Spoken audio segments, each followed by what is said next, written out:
बच्चों, आज हम व्याकरण में पढ़ेंगे उपसर्ग। उपसर्ग को अंग्रेजी भाषा में प्रीफिक्स बोला जाता है, जिसका अर्थ होता है आगे जुड़े हुए। हिंदी में यदि हम देखें तो उप का अर्थ होता है आगे और सर्ग का अर्थ होता है भाग। तो इस प्रकार से आप समझ लीजिएगा कि आगे लगने वाला भाग। अब बच्चों, प्रश्न उठता है कि उपसर्ग क्या होते हैं। उपसर्ग क्या होते हैं, इसका आंसर है कि उपसर्ग शब्दांश होते हैं। नंबर 2, शब्द के पहले इनका प्रयोग होता है। नंबर 3, जब ये किसी शब्द में आगे लग जाते हैं तो ये उसके अर्थ में बदलाव लाते हैं या उसका विशेष अर्थ निकालते हैं। तो इस प्रकार से परिभाषा रूप में हम समझ सकते हैं कि उपसर्ग वे शब्दांश हैं जो मूल शब्द के पहले जुड़कर उसमें विशिष्ट अर्थ भर देते हैं। जैसे मैंने एक शब्द लिखा है हार, ठीक है। हार शब्द के पूर्व में आ जुड़ने से आहार शब्द बन जाता है। तो इस प्रकार आपने देखा कि आ हमारा उपसर्ग है, हार हमारा शब्द है। तो आ उपसर्ग जब हार शब्द में ऊपर जुड़ जाता है तो वो बन जाएगा हमारा आहार, ठीक है। ये हमारा एक शब्द बन गया। इस प्रकार से आपने देखा कि आ एक उपसर्ग है, उपसर्ग का कार्य कर रहा है क्योंकि वो हार शब्द के आगे जुड़कर उसके अर्थ में बदलाव लेकर आया है, ठीक है। अर्थात अब जो आगे जुड़ने वाला है उसे पूर्व पद भी कहते हैं और उपसर्ग भी मानते हैं, और ये होता है बाद वाला मूल शब्द। इस प्रकार से ध्यान रखने योग्य बात है उपसर्ग में कि उपसर्ग हमेशा आगे लगते हैं और मूल शब्द बाद में आता है। और अन्य उदाहरण देखिएगा, ये मैंने कुछ उदाहरण और लिखे हैं।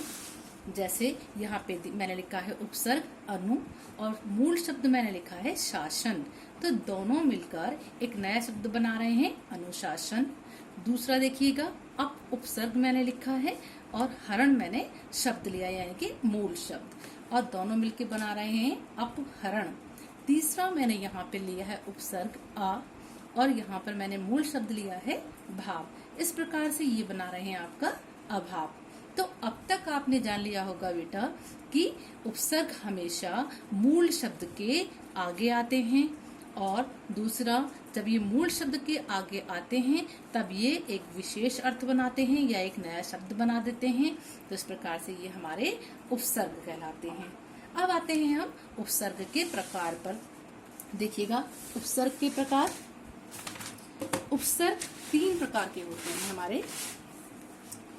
उपसर्ग 3 प्रकार के होते हैं। तत्सम संस्कृत के उपसर्ग, दूसरा हमारे होते हैं तद्भव हिंदी के उपसर्ग, और तीसरा होते हैं हमारे आगत विदेशी उपसर्ग, ठीक है। तो बेटा आपने समझ लिया ना कि उपसर्गों को 3 प्रकार में बांटा गया है। सबसे पहले तत्सम यानी कि संस्कृत के उपसर्ग, ठीक है। तो आज मैं आपको सबसे पहले तत्सम यानी कि संस्कृत के उपसर्ग के बारे में बताती हूँ। संस्कृत के उपसर्ग जो होते हैं वो तत्सम उपसर्ग कहलाते हैं। तत्सम शब्दों के बारे में आपने पहले जो पाठ हमारा आता है शब्द, उसके अंतर्गत पढ़ा होगा कि शब्दों को कई भागों में बांटा गया है, जिसमें आपने तत्सम शब्द, तद्भव शब्द, विदेशी शब्द और भी अनेक प्रकार के सार्थक शब्द, निरर्थक शब्द, यौगिक, योगरूढ़ आदि पढ़े होंगे। तो उन्हीं में से हमारे उपसर्ग बने हैं तत्सम उपसर्ग यानी कि संस्कृत के उपसर्ग। तत्सम शब्द संस्कृत भाषा के शब्दों तत् प्लस सम से मिलकर बना है। तत् का अर्थ है उसकी तथा सम का अर्थ है समान। अतः कह सकते हैं कि संस्कृत भाषा के शब्द जो हिंदी भाषा में जो कि तो ले लिए गए हैं वह तत्सम शब्द कहलाते हैं, या संस्कृत या तत्सम उपसर्ग भी कहलाते हैं। अब संस्कृत या तत्सम उपसर्ग 22 प्रकार के होते हैं। अब समझ में आ गया आपको कि तत्सम उपसर्ग 22 प्रकार के होते हैं।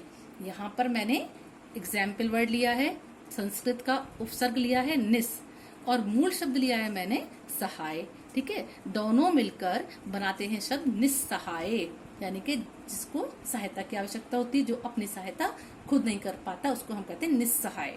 फिर आता है आपका, मैंने संस्कृत का एक उपसर्ग लिया है परि, मूल शब्द है आपका धान, दोनों मिलकर बनाते हैं परिधान, पहनने वाला वस्त्र। फिर मैंने एक और लिया है उपसर्ग संस्कृत का प्र, और मूल शब्द लिया है मैंने योग। तो इस प्रकार से दोनों मिलकर बनाते हैं प्रयोग। तो बच्चों, आपने ये जान लिया होगा कि उपसर्ग किसे कहते हैं, उपसर्ग कितने प्रकार के होते हैं, उपसर्ग की पहचान आप किस प्रकार से कर सकते हो। तो बच्चों, आपको अपना ये पाठ व्याकरण कॉपी के अंदर करना है। आपको मैं PDF के माध्यम से 2-3 एक्सरसाइज दूंगी। उन एक्सरसाइज को आपको अपनी व्याकरण कॉपी के अंदर करना होगा। और उपसर्ग के जो 2 भाग हैं, तद्भव हिंदी के उपसर्ग, आगत विदेशी उपसर्ग, वो मैं आपको अगले वीडियो के माध्यम से एक्सप्लेन करूंगी। यहाँ तक आपको बच्चों समझ में आ गया होगा कि उपसर्ग किसे कहा गया है और उपसर्ग के कितने प्रकार हैं। ठीक है, आपको ये सारा कार्य अपनी नोटबुक में कंप्लीट करना है और मुझे आप समय समय से भेजते रहोगे। ओके।